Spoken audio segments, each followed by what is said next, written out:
Welcome to Rock and Roll Fridays, a podcast on musical encounters We are back. and life. Welcome to Rock and Roll Fridays. And I have a special guest, Kevin Perlmutter. Kevin is a brand strategist, marketing consultant, marketing guru, right? Is that a good way to describe your A world? marketing guru, brand guru, more brand than marketing, but yeah, you're close, you're good. Right. So Kevin plays in my area in marketing and advertising. And I met Kevin over the last year, and like everyone on Rock and Roll Fridays, everyone has a musical story. So let's start with a little bit about you. Why should people care and listen to this? Well, I'm glad people are listening to this. And I have been in the brand space, advertising, marketing, branding, whatever you want to call it, for the last 25 plus years. And in 2019, I launched a company called Limbic Brand Evolution. It's a brand strategy and neuromarketing consultancy. And what I do is I help my clients create what I call limbic sparks, which are emotional connections, strengthening emotional connections between them and the people that they're trying to reach. It's all rooted in understanding how the brain works, that we buy on emotion. When limbic sparks are happening, it's like hearing a great band. It's like they had me at hello, and I want to keep coming back for more. That's what it's all about. When you said emotional connection, I mean, that is it plays to music and the subjectivity of music, right? Like Absolutely. one sound might resonate with one audience and not with another. So that the limbic connection it's really interesting. And obviously we know from our marketing experience how people buy a lot of times emotionally or rationally, and Yeah. music obviously plays to that more emotional side. And brands can play in that space as well if they do the work to understand what matters most to the people they're trying to reach. That's when those limbic sparks are happening. It's like a lot of people are out there trying to find their why, and I think it's a big mistake. Your why is important, but it's a half-baked brand strategy. You also have to ask who's your who. You have to understand who are the people you're trying to reach, what matters most to them, and find those real and relevant intersections so those sparks fly right at the moment of meeting. Yes. And it's just like hearing a great piece of music. Yeah. And speaking of music, so I always ask everyone on my show, why music? Why do you listen to music when you work? Why do you listen to music when you work out? What kind of, what is it about music that kind of motivates and drives you not only in your play, but in your work also? Well, I like to say that music takes me to the mood that I want to be in. So I have different pieces of music that I listen to, types of music, playlists of music, depending upon what I'm working on, what I want to be doing. If it's late in the evening, chugged a Mountain Dew, and I'm driving down a highway, it's going to be one thing. If I'm trying to work and I want something more ambient and something more calming or soothing or just background, it's something else. But I've got music going nearly all the time. There's always something, but there's a deeper intersection with music for me that relates to my work that goes well beyond like my passion for certain bands. I've had so much I don't know, just incredible experiences. I've had incredible experiences with music at two stages of my career. Early on, back around the internet boom, I had this incredible opportunity to lead the advertising business for a company that many people have never heard of called CDNow.com. It was a magical invention where you can buy CDs on the internet and they get shipped to your home. Yeah. I mean, like, there That's are some crazy. people listening to this right now who Mind-blowing. are like reminiscing, and there are some people who are like, damn, he is old. So CDNow.com came about around 1996 and was gone by 2001 or two or something like that. But I had the opportunity to ride its entire wave, leading its advertising account.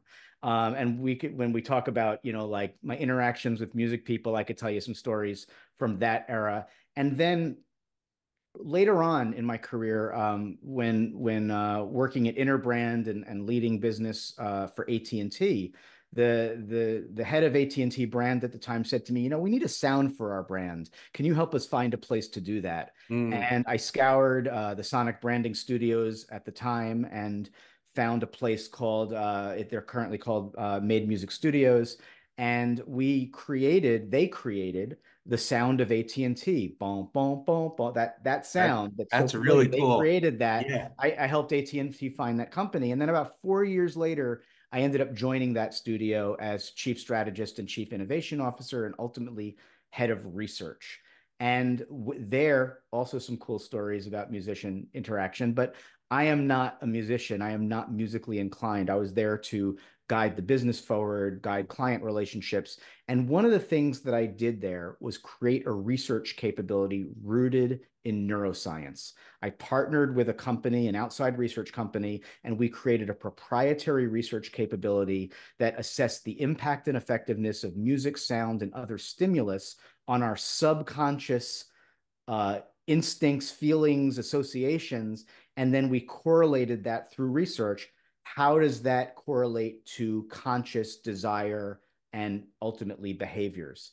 And that experience of having some behavioral science mentors from a great research company and doing that work and guiding experiences based on how you want people to feel actually led me to launching Limbic Brand Evolution, because I realized around 2019 that the brand strategy world that I'm a part of is largely unaware of or ignoring the impact of emotion on our relationships with brands.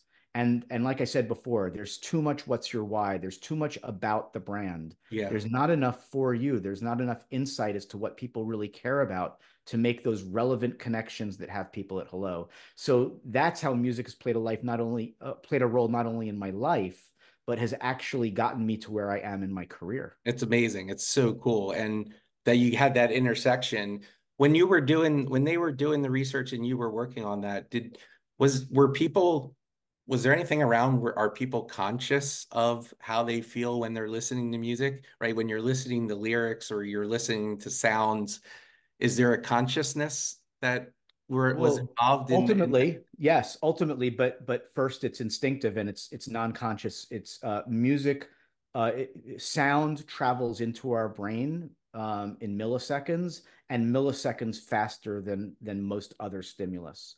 So sound triggers non-conscious feelings and associations before you even recognize it. I mean, think about it's 7:30 in the morning, you had a late night, you're going somewhere and you stop into a CVS or a Walgreens or something like that, and you walk in the door because you need to get some Advil before you get to your next stop. And all of a sudden that door buzzer, like you're walking in, you're sort of mindless and you're just like going through the motions, and all of a sudden that door buzzer, like instinctively you are off kilter. You are like, what just happened in that vestibule there? Um, the same thing happens with brand associations. We hear brand sounds and it Yeah. makes us think. So many associations that we have and feelings that we have are triggered by a non-conscious response to sound. When you talk about CDNow and at that intersection of the internet, CDs and Yeah, technology, I assume what ultimately killed that was downloads. the digital Yeah. downloads at that moment, and it was endgame. The irony of this, and I am not making this up, I just purchased a CD set um, yesterday, Mm-hmm. a collector's item fish set. So I know albums are one thing, but CDs are still out there and still bands put out sometimes for collective sets. Yeah. And it's interesting. So how quick did that decline happen when digital, did CD now exist a little bit or was It it? existed a little bit. Yeah, I forget the exact history of it. I mean, I was at an ad agency where that was a very large account and I was leading that account. So, in 2001, toward the end of the year, soon after 9/11, when things started going downhill in the market, it was really the end of the dot-com boom. I think CDNow was acquired by one of the big music companies, and Amazon was a competitor. And then I think Amazon had a stake in it, and Yeah. Napster was going away but coming back in a legitimate form. And there was a lot going on there. It stayed around for a little bit of time, but it was an amazing experience. We did some amazing advertising with really cool artist involvement, and that was a lot of fun. We were on the Grammys multiple years in a row. I mean, with Howard Stern did live commercials for it that we provided some scripts for, and then he did what he want with them. Yeah, I yeah, mean, there yeah. was a lot of like energy in the music space at that time, and I had such a great time being involved in it. Yeah, yeah. Well, that again, that intersection of advertising and marketing and music is such a, Yeah, I mean, wonderful. you know, everyone I think that is doesn't work in the industry looks at advertising as always being creative, but in this sense, you really get creativity when it comes to marketing and then the advertising of Absolutely. utilizing music. And I think you mentioned offline that you had some band run-ins as well in your Well, I had some in the CDNow era and I had some at the music studio era. But CDNow is kind of funny. We had a campaign at the time that was called My CDNow. The campaign was called My CDNow. I'm trying to remember it. It was a long time ago. But it was basically like these worlds we created with live actors and animation and video clips from music videos and things where people were going through their world. Like one of the commercials was, I think, My CDNow is a funky road trip through time, and it leaned into like classic rock. And there was another one that was My CDNow is something else, and it leaned into jazz. And so for each of those commercials, we created these scenes where the lead person was traveling through these things. So like in the rock and roll one, we had Alanis Morissette in the back seat, and we used a video clip of her from the video where she's in the back seat of the yeah, car. And, yeah, very and we cool. had like they're driving by some windmills, and you hear things from Pete Townsend, and it for every single one of those clips, and there must have been 30 or 40 of them across a campaign of commercials, we had to get approval from the artists for using those clips. So I recall being on a phone call with Tony Dimitriadis, who repped Tom Petty. We were on a phone with Ray Manzarek and Danny Sugarman when we were trying to get some Doors stuff approved. And one thing that we tried to do, this never happened, but we thought about doing a version of the commercial where a famous artist talked about their CDNow. And one of the people we had in mind was Meatloaf. And and they said to the artist said, like, well, Meatloaf's really tough to talk to. So he's doing a show in New York on this day, and it's like a VH1 something or other. And why don't you guys come to the concert, and then you could talk with him backstage. And after the concert, we went backstage, and there was Meatloaf and his wife and his little poodle, and he was like really like he just did a show, and he was a guy who used to sweat a lot. Yeah. And we were sitting on the couch having this surreal conversation with Meatloaf about this campaign. And it never went, we ended up never doing that phase of the campaign. We never did an artist-led version, but that was just You're, like, I vaguely remember it because it was so long ago, but I sat on the couch next to Meatloaf and you're, talked to him about being in a commercial. yeah, It was right, really right after weird. his show, I'm sure he was really He focused on. was thrilled. He really didn't want to be there. It was very strange. Well, this is awesome. Great stuff. And tell us how people can find your company and your brand online. Where can they go? Well, I am Kevin Perlmutter, and I am on LinkedIn. My company is Limbic Brand Evolution, limbicbrandevolution.com.